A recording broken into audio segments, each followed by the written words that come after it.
Assalamualaikum warahmatullahi wabarakatuh. Halo Sobat Misteri Sunyi Mencekam. Pernahkah Anda mendaki gunung?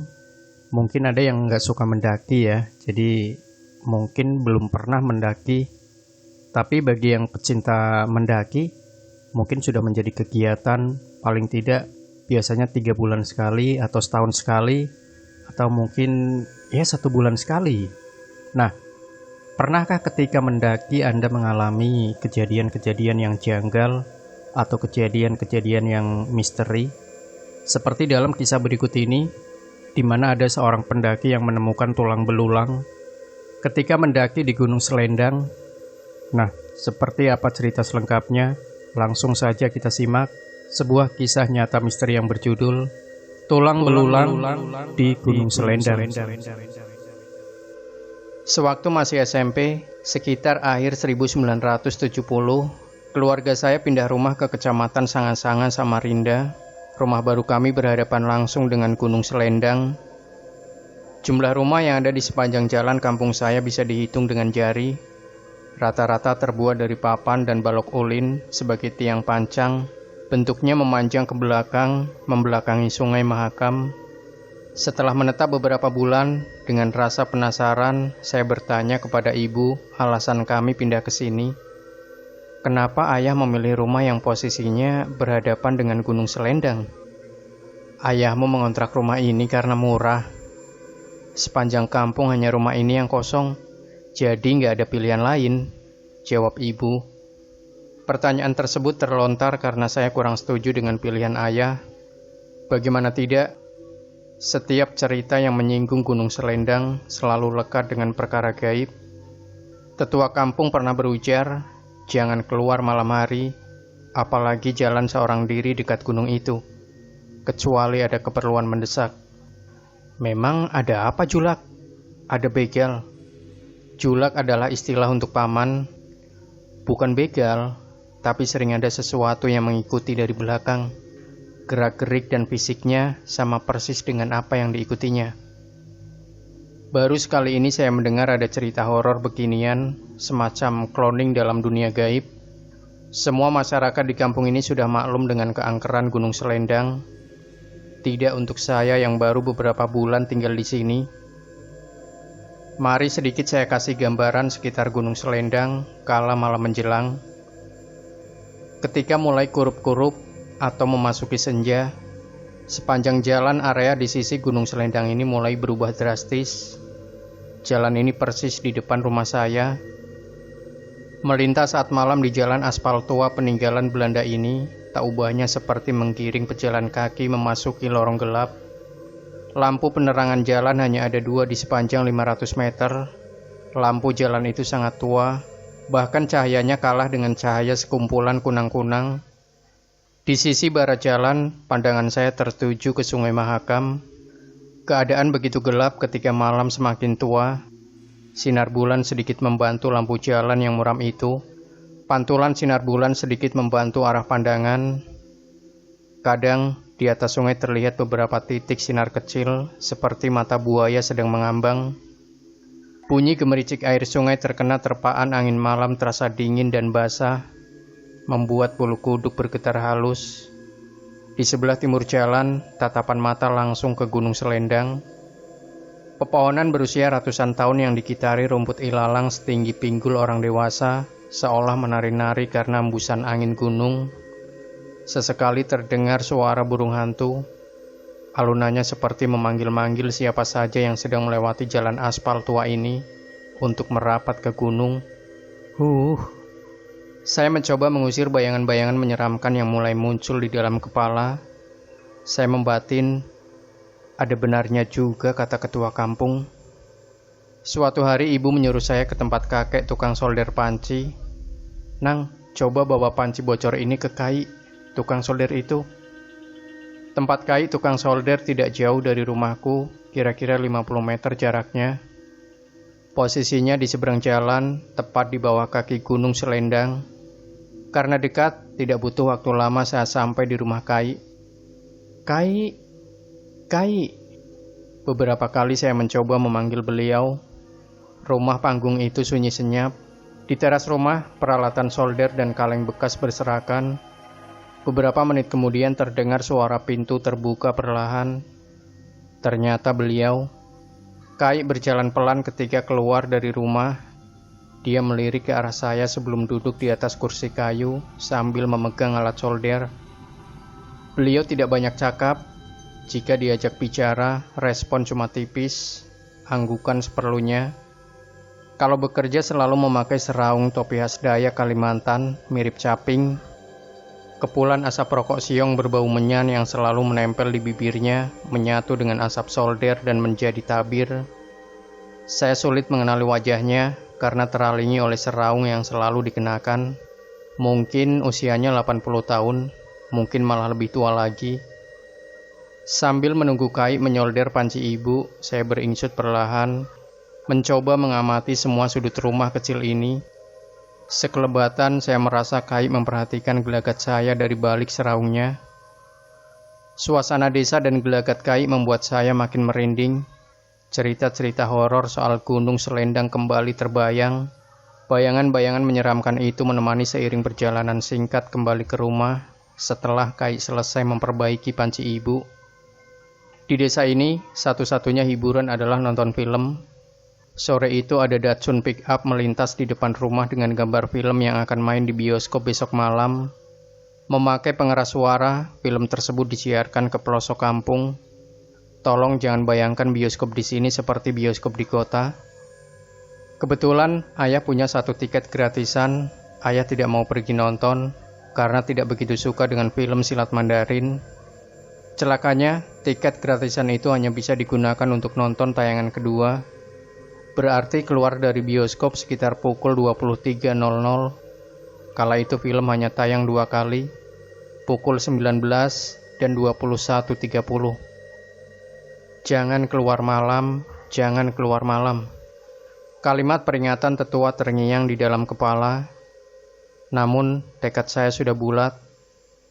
Saya agak berani berangkat untuk nonton, karena beberapa kawan juga ikut berangkat. Bioskop itu terlihat lengang, maklum sudah tayangan kedua. Singkat cerita, film bubar pukul 23 tepat. Selepas nonton film, kawan-kawan sempat bercanda membahas aksi laga film tadi. Saya cuma membatin, boro-boro mau asik membahas film tadi. Bisa sampai ke rumah dengan selamat sudah syukur. Awalnya saya bersyukur ada banyak kawan yang ikut nonton, namun sekarang saya menyesalinya. Badil, salah satu kawan saya bilang begini, nanti kalau sampai di jembatan kecil, ancang-ancang ya. Ancang-ancang apa? Ya lari sekencangnya, jawab Badil sambil tertawa. Brengsek, batin saya. Sekali lagi peringatan tetua tentang gunung selendang muncul di dalam kepala. Sial, sepertinya saya sudah mengambil keputusan yang salah.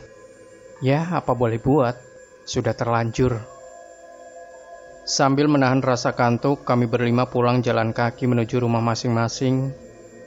Kawanku Bandil dan Bembot pamit duluan karena rumahnya tidak jauh dari bioskop. Tersisa aku dan 2 kawanku, kakak beradik, Jahar dan Ibran. Hari semakin larut. Lampu penerangan jalan hanya seadanya terpasang di sudut perempatan dan pertigaan. Untung masih ada sinar bulan menerangi jalan aspal penuh lubang itu. Kami bertiga berjalan dalam diam. Perasaan saya sudah sangat tidak nyaman. Rasa kantuk berubah jadi tegang ketika kami harus melewati kawasan pekuburan yang letaknya di atas bukit. Sesekali Ibran menengok ke belakang dengan pandangan pucat, seperti ingin mengambil ancang-ancang. Sementara itu, Jahar sedikit lebih tenang, tapi langkahnya tidak beraturan. Mungkin sedang mempersiapkan tenaga untuk lari sifat kuping. Untungnya, Ibran dan Jahar tidak berlari begitu saja. Kalau keduanya memutuskan lari, saya pasti tertinggal. Luka di telapak kakiku bekas kena pecahan beling belum sembuh benar. Jalan saja masih sedikit terseok. Sesampainya di kampung Serat Nanas, Jahar dan Ibran pamit dan langsung bergegas menaiki tangga rumahnya. Hah? Sepertinya Jahar melihat sesuatu. Mukanya pucat pasi ketika bergegas menaiki tangga rumah sambil berpamitan. Sikapnya gerasa-gerusuh, padahal saya tahu Jahar bukan orang seperti itu. Jangan-jangan di bawah bukit kuburan dekat Gunung Selendang tadi, kami sudah dikuntit. 3 anak-anak tanggung yang sama persis seperti kami bertiga. Imajinasi negatif itu sudah tidak bisa saya usir. Dari tangga rumah, Jahar melambaikan tangan dan menengokku sekejap. Sedangkan Ibran dengan sigap membuka pintu dan langsung masuk tanpa menoleh ke belakang sedikit pun. Apa maksud lambaian tangan Jahar tadi? Apa dia memanggilku untuk nginap saja? Atau memberi isyarat apa yang dilihatnya tadi? Jangan berlama-lama di sini, saya membatin. Saya mantapkan diri supaya tidak cemen banget. Saya harus sampai rumah secepat mungkin. Setelah melewati jembatan kecil, saya mulai ancang-ancang sesuai nasihat Bandil. Tapi kaki saya seperti lengket di jalan aspal tua ini. Sebenarnya jarak rumah tinggal 200 meter, sudah dekat. Saya sempat menengok ke arah sungai, ada pantulan bayangan sekelebat. Ini bertanda buruk. Saya merasa sudah berjalan secepat mungkin, tapi rasanya lambat sekali. Tiba-tiba dari arah kaki bukit di sebelah Gunung Selendang itu, saya lihat ada anak sebaya saya memanggil-manggil dengan lambaian tangan, persis seperti Jahar. Jaraknya kira-kira selemparan batu dari tempat saya berdiri. Dia terus melambai-lambaikan tangannya. Dari kejauhan wajahnya terlihat dingin, seperti nggak ada darahnya. Gila ini. Saat itu, sinar bulan membantu saya melihat sosok dia lebih jelas lagi. Dia yang beringsut mendekati pohon besar, jantung berdebar, dengkul mulai lemas. Apakah itu Jahar? Pasti bukan dia. Saya mengeluh dengan suara keras. Tapi ada bisikan gaib di telinga yang terus bergaung. Benar Nang, dia Jahar, kawan sekolahmu. Cepat ke bukit. Sekuat tenaga suara itu saya tepis. Sekuat tenaga pula saya alihkan pandangan ke jalan. Saya paksakan kaki untuk terus melangkah. Perut mulai mual. Keringat dingin bikin punggung saya kuyup. Tidak mungkin, mustahil. Jahar sudah masuk rumahnya. Saya berusaha menepis kenyataan yang baru saya lihat. Suara burung hantu terus mengalun tak henti-hentinya seperti menyuruh kaki ini melangkah secepatnya merapat ke bukit. Saya berusaha tidak mempedulikan suara itu, tapi tidak berhasil. Saya melangkah terus walaupun agak terseok karena bekas luka di telapak kaki mulai mengeluarkan darah. Setibanya di depan rumah Kai, tukang solder, saya tersentak untuk sekian kali. Di teras rumah yang berantakan itu, saya melihat Kai sedang bekerja menyolder sesuatu. Tidak biasanya Kai bekerja di tengah malam begini. Sambil menyolder, saya melihat matanya melirik ke arah saya. Lirikan mata itu membuat saya tercekat. Sebelum sempat berpikir, tiba-tiba dari arah belakang terdengar suara dengan nada datar. Nang, Nanang. Suaranya berulang-ulang. Setelah sedetik mendengarkan suara itu dengan seksama, jantung saya berdegup makin kenceng. Itu suara saya. Nekat dan sambil gemetar hebat, saya menengok ke belakang. Di jarak 5 meter dari tempat saya berdiri seorang anak yang perawakannya sama persis seperti saya. Dia memakai kaos putih lusuh, telapak kaki kiri tergulung perban berdarah, dan menempel ke sandal jepit. Sialan, itu saya. Saya tidak bisa melihat wajahnya, karena Nanang yang ini juga menengok ke belakang, meniru gerakan saya sama persis. Maka, saya hanya bisa berteriak sejadinya. Saya memanggil Kai untuk meminta tolong. Bukan pertolongan yang saya dapat, saya kembali dibuat kaget. Saya sudah tidak ingat sudah kaget berapa kali. Di teras rumah itu, Kai berdiri bukan untuk menolongku. Dia malah berjalan dengan sangat tenang ke arah bukit, lalu menghilang di kegelapan, diikuti asap rokok menyanya. Yang ada di dalam pikiran saya hanya keinginan untuk sampai rumah secepatnya. Dengan terseok-seok saya lari menuju rumah. Saya gedor pintu rumah sekuat-kuatnya. Dengan tergopoh-gopoh, ibu membukakan pintu. Kenapa Nang? Kenapa Nang? Pertanyaan ibu tak saya jawab. Saya langsung masuk kamar dan berusaha tidur. Esok hari saya baru bisa bercerita. Setengah tidak percaya ibu berkata, Ternyata Kai sudah pindah ke kampung lain 1 minggu yang lalu. Duh, jadi siapa yang menyolder panci ibu? Saya masih ingin bertanya, tetapi tiba-tiba badan ini jadi sangat lemas. Setelah itu selama 1 minggu penuh, saya demam tinggi. Apakah sakit ini disebabkan cloningan alam gaib? Saya tidak pernah menemukan jawabannya. Yang kemudian saya tahu adalah secara tidak sengaja, di Gunung Selendang, pada 2009, ditemukan 52 buah tajau atau tempayan yang berisi tulang belulang. Sekarang tempat itu disebut kuburan tajau. Menurut arkeolog, tajau tersebut berusia lebih dari 450 tahun. Sebab ini, sebagian Gunung Selendang menjadi situs cagar budaya di Sanga-Sanga. Demikian Sobat Misteri Sunyi Mencekam. Jangan lupa berikan komentar Anda, like, share video ini, subscribe channel Sunyi Mencekam, dan kembali nantikan cerita-cerita misteri terbaru dari kami. Wassalamualaikum warahmatullahi wabarakatuh.